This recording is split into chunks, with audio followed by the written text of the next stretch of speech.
Namaste. Hello, beautiful soul. Welcome to Akanksha's YouTube channel Multidimensional Soul and this audiobooks and lectures series a tribute to Akanksha's son and spirit guide Arnav. If you have not yet subscribed to this channel, do subscribe, like and share this knowledge and wisdom. Do share your experiences in the comments what resonates with you the most, what insights do you receive from these teachings. Let's keep this energy of knowledge and wisdom flowing as the energy loves to move and this is an energy exchange. Today we are going to read excerpts from the book I Am That by Sri Nisargadatta Maharaj. These are talks or compilations of questions by devotees and answers by Maharaj. The seeker is he who is in search of himself. Give up all questions except one, who am I? After all, the only fact you are sure of is that you are. The I am is certain. The I am this is not. Struggle to find out what you are in reality. To know what you are, you must first investigate and know what you are not.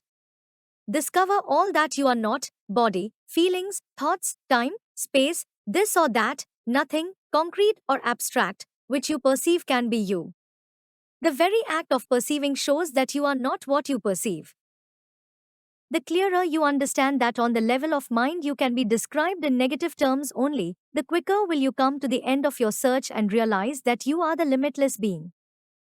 Quote by Sri Nisargadatta Maharaj. Chapter 1. The sense of I am. Questioner. It is a matter of daily experience that on waking up the world suddenly appears. Where does it come from? Maharaj. Before anything can come into being there must be somebody to whom it comes.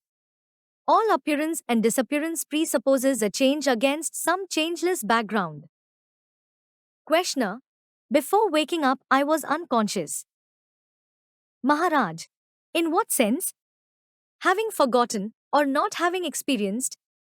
Don't you experience even when unconscious? Can you exist without knowing?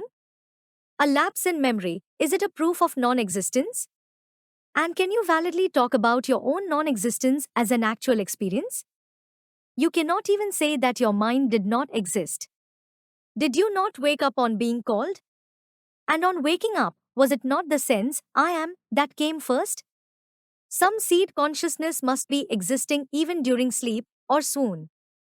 On waking up the experience runs, I am, the body, in the world.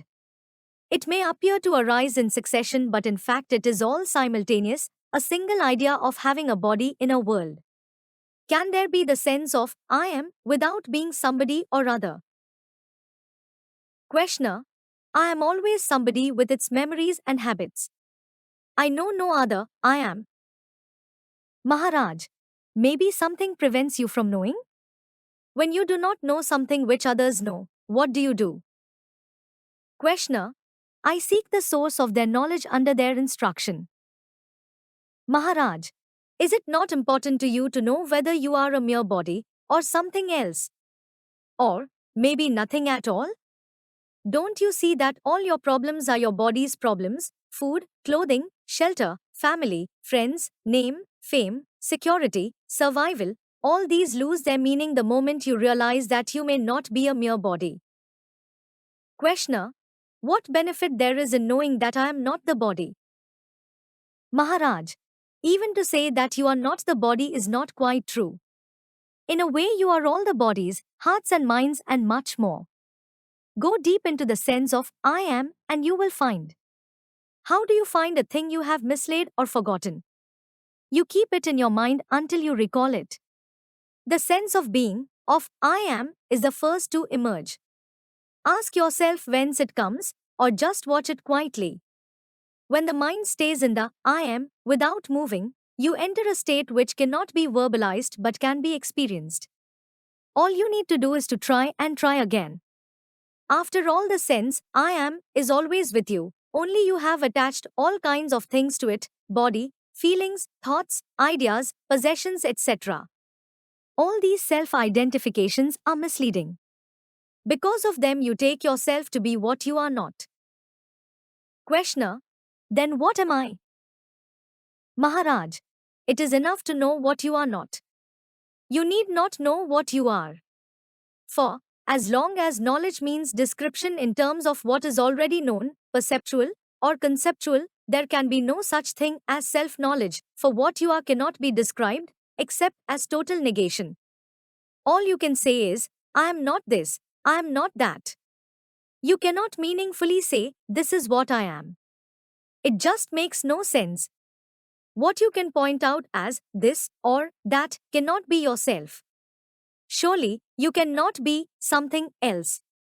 You are nothing perceivable or imaginable. Yet, without you, there can be neither perception nor imagination. You observe the heart feeling, the mind thinking, the body acting. The very act of perceiving shows that you are not what you perceive. Can there be perception, experience, without you? An experience must belong. Somebody must come and declare it as his own. Without an experiencer, the experience is not real. It is the experiencer that imparts reality to experience. An experience which you cannot have, of what value is it to you? Questioner, the sense of being an experience is, the sense of I am, is it not also an experience? Maharaj, obviously, everything experienced is an experience. And in every experience there arises the experiencer of it. Memory creates the illusion of continuity. In reality, each experience has its own experience, and the sense of identity is due to the common factor at the root of all experience relations. Identity and continuity are not the same. Just as each flower has its own color, but all colors are caused by the same light, so do many experiences appear in the undivided and indivisible awareness, each separate in memory, identical in essence. This essence is the root, the foundation, the timeless and spaceless possibility of all experience. Questioner, how do I get at it? Maharaj, you need not get at it, for you are it. It will get at you, if you give it a chance. Let go your attachment to the unreal, and the real will swiftly and smoothly step into its own. Stop imagining yourself being or doing this or that, and the realization that you are the source and heart of all will dawn upon you. With this will come great love, which is not choice or predilection, nor attachment, but a power which makes all things loveworthy and lovable. End of this talk or lecture. Thanks so much for tuning in and listening to the audio talk. This is a series of audiobooks and insightful lectures brought to you by Akanksha, dedicated to exploring timeless wisdom and spiritual teachings. Each recording is generated with love, honoring my journey and my connection with higher guidance, especially in tribute to my son Arnav, who now guides me from beyond. May these words awaken the divine love within you, bring you peace and inspiration on your own path, and may divine light within shine bright. May whatever merit arises from these readings be for the benefit of all sentient beings. Namaste.